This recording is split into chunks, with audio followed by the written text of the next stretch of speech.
In this meditation, we are going to explore the inner presence of two characteristics of everyone's shared being, and that is of the inner judge and the inner forgiver. And in this meditation, we want to explore how these two aspects of your beingness are opposing in their expression, but are in fact unified in their intent. So, let's settle in, closing our eyes, making sure we have a nice straight back, and basically begin as we have with our previous meditations by focusing completely and strictly on our breathing. And by doing this, we slow everything down and we value the breath. That is where our attention is going, and that is what we are going to currently value with gratitude in this present moment, because it is our breath that gives life. It is a giver, so we want to give back and give attention to the natural importance of our breathing. So just focus on getting that pattern of breathing that we've been focusing on, where we want to be in a focused state of control. Breathing in, holding that state of expansion, slowly breathing out, and then completely letting go of all control. And realizing even when we drop all control, everything remains perfect and still, and as it should be. And allow your breathing to find its own rhythm, and just focus in a humble, open state to the words I'm speaking.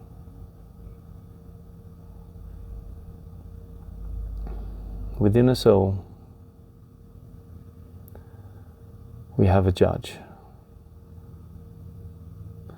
This judge exists because we are value-driven and value-constructed creatures. These values can only be fulfilled if there is a judge present. So this judge that is within you is a completely natural aspect of the structure of your beingness. And it is a universal aspect of your nature, of our nature. When we hold beliefs towards oneself that reflect a perception of limited worth a perception of essential lack, and we judge oneself based on materialistic measures, we ignite a very shallow aspect of our inner judge. This shallow aspect of the judge will become critical of oneself in relation to beliefs in being a creature of materialistic worth. This shallow judge overlooks one's immaterial, infinite worth, and therefore can be unrelenting in communicating one's dissatisfaction with oneself and with one's life circumstances.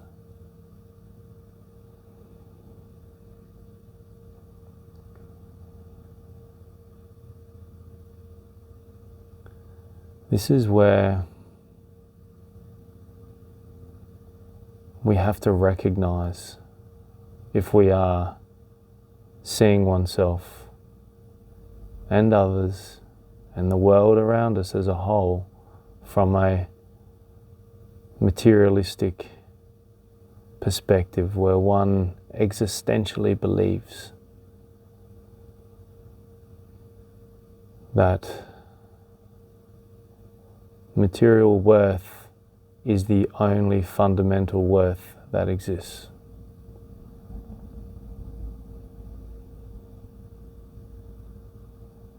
This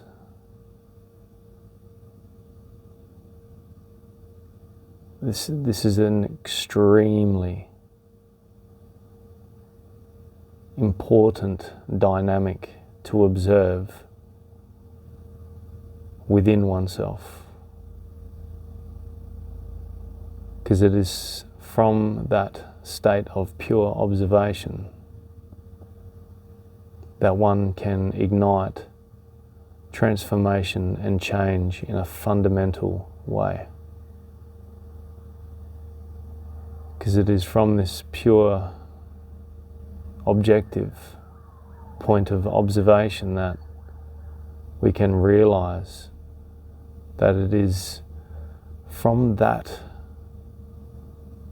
point of perception, it is from that silence, that stillness,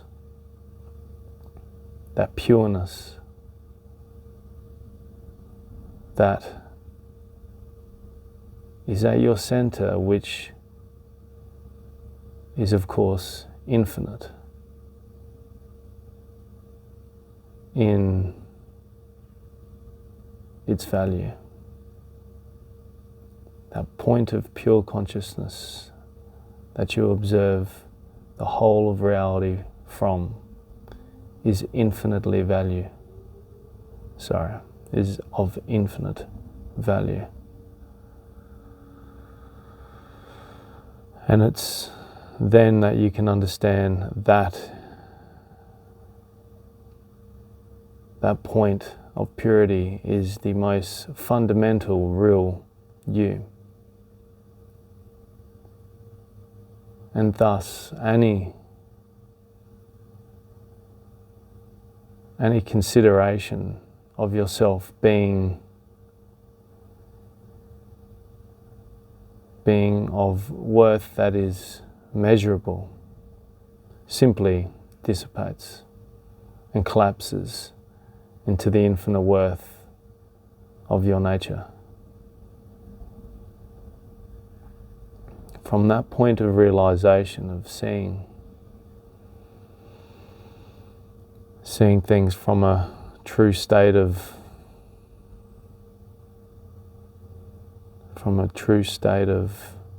understanding. That is when forgiveness becomes deeply and warmly present.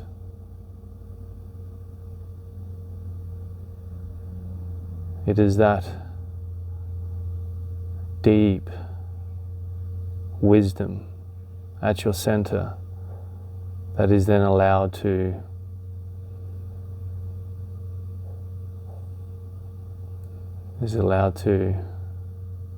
bubble up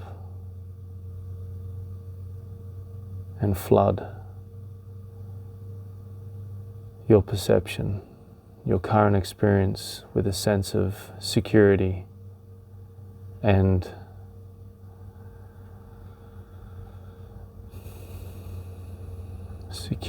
belonging, because that is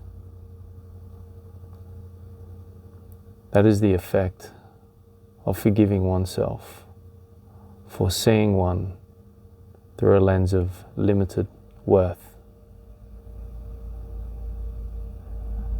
And it is from there that we can begin to balance this judge with forgiveness. When we understand that our shared worth is of no limit, we can begin to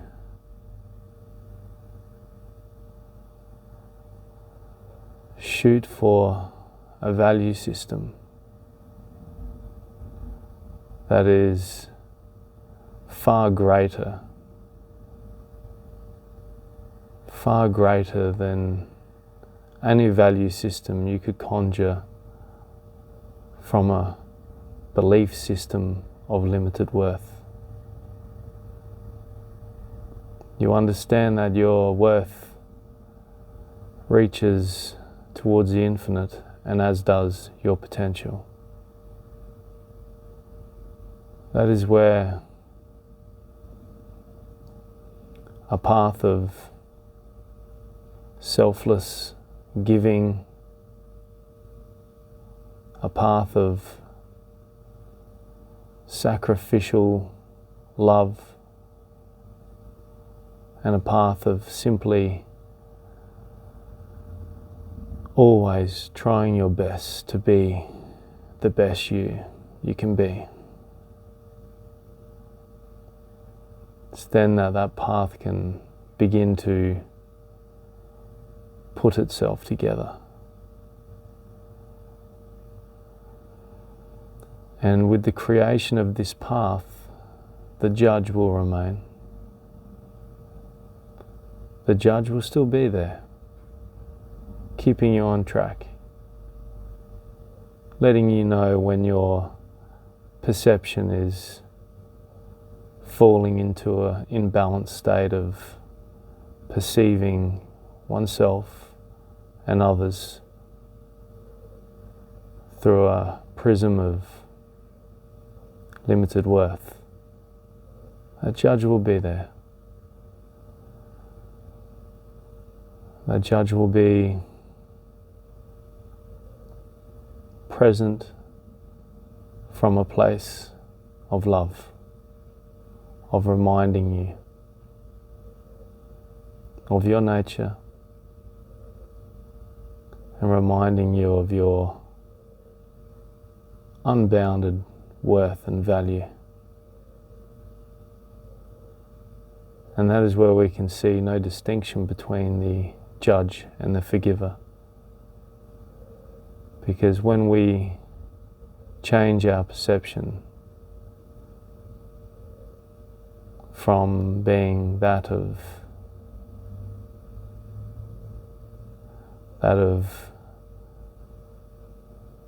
lack, essentially, when we change it from a perception of lack towards a perception of non-limitation, open love, totally in line with that which you are, it's then when that judge expresses forgiveness and thus keeps one on track. And this judge is the one who causes contraction. But that is, like I said, that is communication based on love. Because that contraction, when we're shooting for our best, that contraction is simply a message to pay attention, because something usually embedded in our subconscious is a bit out of whack with the truth. And it's then that you must pay attention, strict meditative attention to that contraction, and understand, it's because of this false perception that I'm self-generating, of seeing myself or others through a materialistic lens. And it's then that you can just be your own perfect teacher based on perfect wisdom that you're made of. So when you're in an unpleasant space,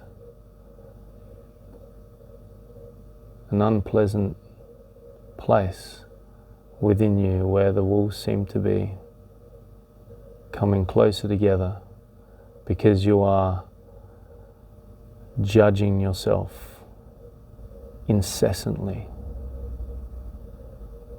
then you need to just simply stop and observe the nature of the thought one is continuously generating.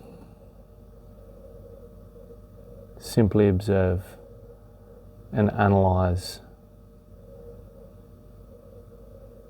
the beliefs that uphold the articulation of these thoughts. And that is when you can analyze with pure logic if you are seeing things in line with your infinite worth, or simply out of line with your infinite worth. And upon giving this strict analysis, giving this situation a very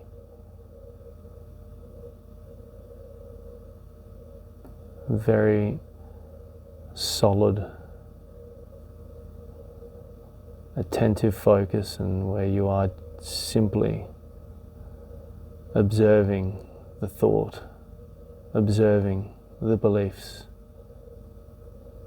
Like I said earlier, it is that state of pure consciousness that notices. That is the noticer, who in fact is unified with the forgiver and the judge.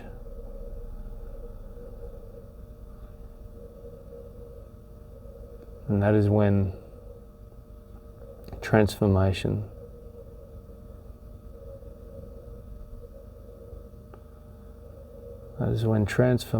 is granted. And you will be greeted with emotions that are undeniably true in their expression. And this is the power of meditation. This is why meditation is your superpower. It's everyone's superpower. The ability to be purely attentive to your whole experience, your whole inner and outer experience. And from that pure, silent, still position, from that position is where we can generate life transforming change towards our own evolution via the unfolding of potential that completely aligns with your infinite worth. Slowly open your eyes.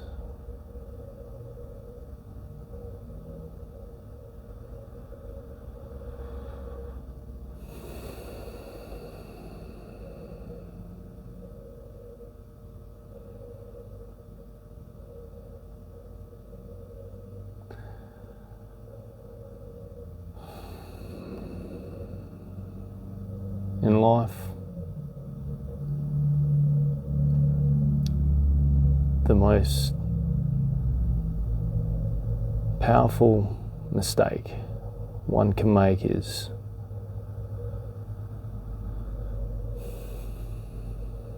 to identify with something that is other than the truth of your infinite worth. Because without the knowledge of your true worth,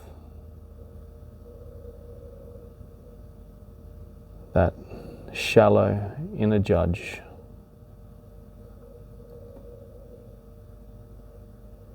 can cause so much unnecessary suffering.